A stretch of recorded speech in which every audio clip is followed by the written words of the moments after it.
नमस्कार दोस्तों।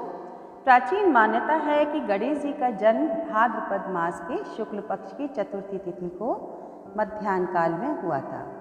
इसीलिए ये पर्व उनके जन्मोत्सव के रूप में 10 दिन तक मनाया जाता है और जो भी भक्त गणपति बप्पा की पूजा आराधना करता है तो बप्पा उनकी सभी प्रकार की बाधा, संकट, रोग दोष, दरिद्रता को दूर कर देते हैं और उनकी हर मनोकामना पूर्ण कर देते हैं। तो आइए अब हम पूजन का मुहूर्त देखते हैं।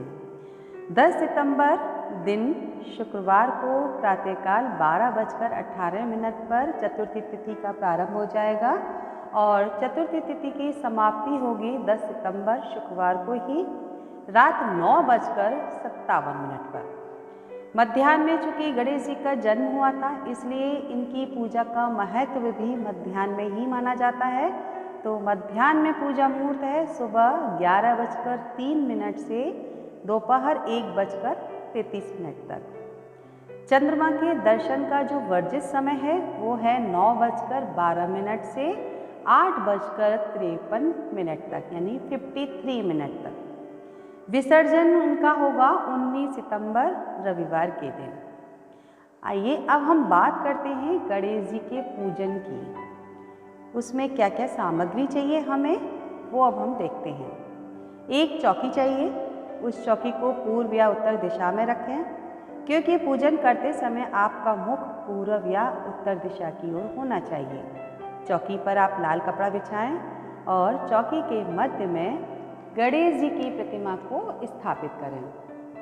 गणेश जी के दाहिनी तरफ चौकी पर गेहूं रखें, गेहूं पर कलश रखें।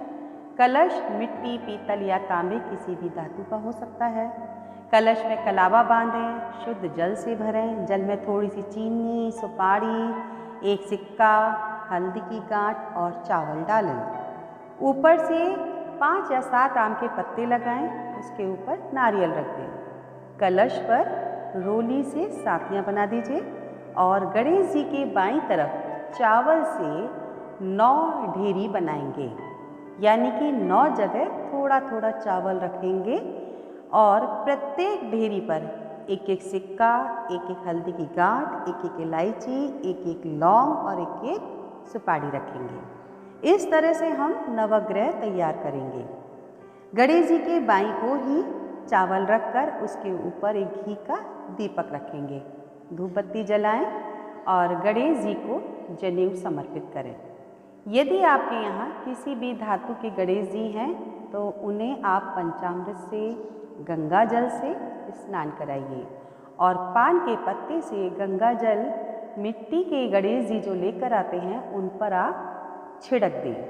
गणपति को लगाने के लिए एक तो सिंदूर चाहिए। गणपति जी के साथ रिद्धि सिद्धि भी आती हैं तो उन्हें समर्पित करने के लिए सौभाग्य की सभी चीज़ें अर्पित करेंगे, जैसे कि कुमकुम, बिंदी, चूड़ी, रोली, चावल, अबीर, गुलाल आदि ये सारी चीज़ें समर्पित करें।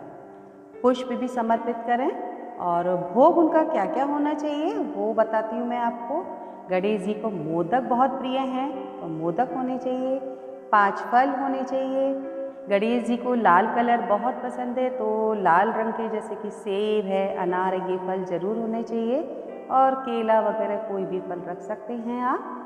पान भी उन्हें समर्पित करें। एक बात का आप विशेष ध्यान रखिएगा कि गणेश जी के भोग में तुलसी पत्ती कभी भी नहीं डाली जाती और ना ही गणेश जी को तुलसा जी चढ़ाई जाती है। गणेश जी के भोग में दूर्वा डालें, यानी कि दूब जिसको बोलते हैं। और गणेश जी को गुड़ भी बहुत पसंद है तो गुड़ भी समर्पित कीजिए। दोस्तों, गणेश जी को आप एक दिन पहले ही लाएं।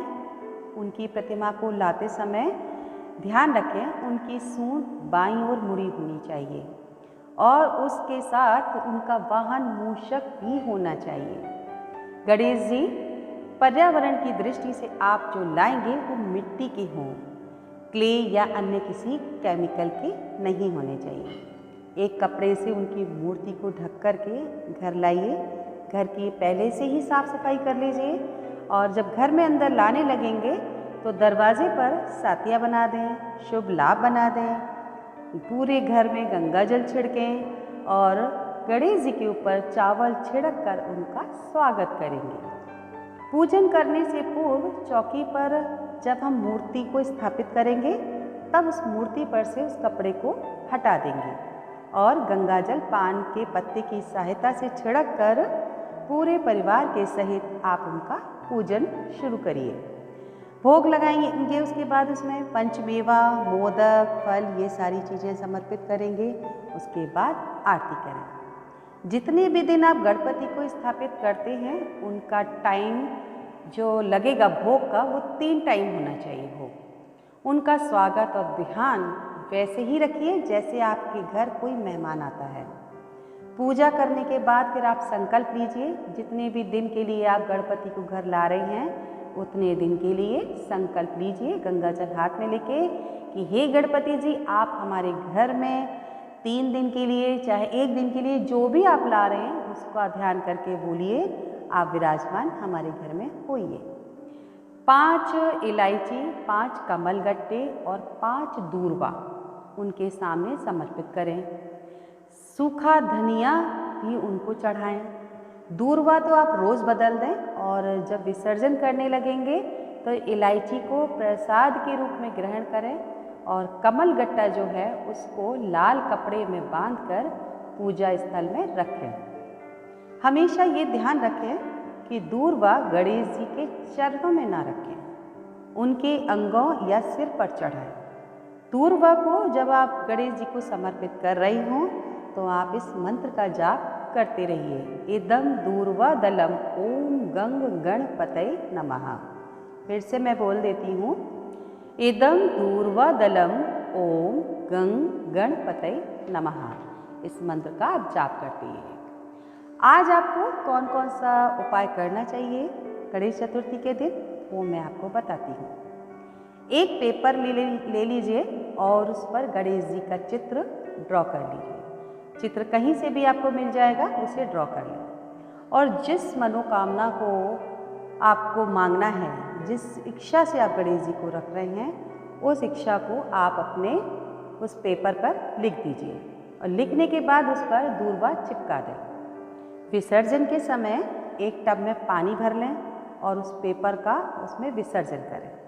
जब पेपर गल जाए तो उस पानी को आप अपने गार्डन में पेड़ पौधों में डाल दें तो आपकी सारी परेशानियां छू मंतर हो जाएंगी। दूसरा उपाय है कि गुड़ की 21 गोलियां बनाएं। एक एक गोली को चढ़ाएंगे और एक एक गोली को चढ़ाते हुए बोलते जाएंगे आप क्या, ओम गंग गणपतये नमः। इस मंत्र को उच्चारण करते रहें और एक एक गोली चढ़ाते रहें। तीसरा उपाय है कि 5 हल्दी की गांठ ले लें। पर डे के हिसाब से जितनी भी दिन आपको रखने हैं गणेश जी उतने दिन के हिसाब से आप उन 5 हल्दी की गांठों को डेली चढ़ाइए और उस समय भी चढ़ाते समय ओम गंग गणपतये नमः का जाप करते रहिए। इससे आपकी धन संबंधी जितनी भी समस्याएं होंगी वो दूर हो जाएंगी। अब आपको जैसे आप 1 दिन के लिए गणेश जी रख रहे हैं तो आप 5 हल्दी की गांठ चढ़ाएंगे तो फिर उनको आप विसर्जित मत करिए। जैसे 5 दिन रख रहे हैं, 3 दिन रख रहे हैं तो 3 दिन रख रहे हैं तो 5-5 के हिसाब से आपकी 15 हल्दी की गांठ हो जाएंगी। तो 5 हल्दी की गांठ को आप रख लीजिए, बाकी 10 हल्दी की गांठ आप विसर्जित कर दीजिए। उसके बाद ऐसी जगह आपको हल्दी की गांठ रखनी है एक कपड़े में बांधकर जहाँ किसी का हाथ ना लगे और बाकी सारी आप विसर्जित कर दीजिए। एक और उपाय आपको करना है कि गरीब को, कोई भी गरीब आपके दरवाजे पर आए उसको रोज़ दान करें और पीले लड्डू का भोग लगाएं। तो ये तो बात की थी हमने कुछ उपायों की। अब हम बात करते हैं कि आज के दिन हमें क्या नहीं करना चाहिए। जैसे कि ब्रह्मचर्य व्रत का पालन करें, बाल ना कटवाएं, मसूर की दाल ना खाएं, प्याज लहसुन ना खाएं, पेड़ पौधों को ना काटें और उस दिन सात्विक भोजन करें। एक खास बात का ध्यान आज के दिन जरूर रखें कि चंद्रमा का दर्शन नहीं करना चाहिए, क्योंकि कहते हैं कि चंद्रमा का दर्शन करने से कलंक लग जाता है। इसकी कथा मैं आपको नेक्स्ट वीडियो में बताऊंगी। यदि अनजाने में ऐसा हो जाता है कि हमारी निगाह चंद्रमा पर पड़ ही जाती है तो अपने सामने से आप कोई भी पत्थर पड़ा हो, छोटा सा टुकड़ा, उसको उठाइए और बिना देखे सर के पीछे धीरे से फेंकिए, ऐसा ना हो किसी के सर पे लग जाए। और फिर पीछे पलट कर नहीं देखना है। इस उपाय को आपको करना है। और इस उपाय से इस कलंक से बचने के लिए एक कथा भी है, वो भी आपको मैं नेक्स्ट एक वीडियो बनाऊँ उसमें बताऊंगी।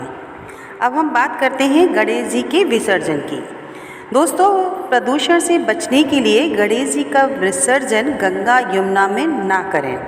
अपने घर में ही टब में पानी भरकर उसमें विसर्जन करें और उस मिट्टी को अपने गार्डन में डाल दें। विसर्जन वाले दिन आप पूजा में चढ़ाई हुई सारी सामग्री पंडित जी को दे दें। एक पंडित को भोजन करा के दान दक्षिणा देकर विदा करें। उनका विसर्जन करते समय मन में यह विचार करेंगे कि गणेश जी, आप हमारे घर से विदा लेते समय हमारी हर परेशानी और विघ्न को अपने साथ ले जाइए और सुख संपत्ति घर में प्रदान करें। तो दोस्तों, गणेश चतुर्थी पर्व से संबंधित सभी जानकारी मैंने आपको अपनी इस वीडियो के माध्यम से देने की कोशिश की है।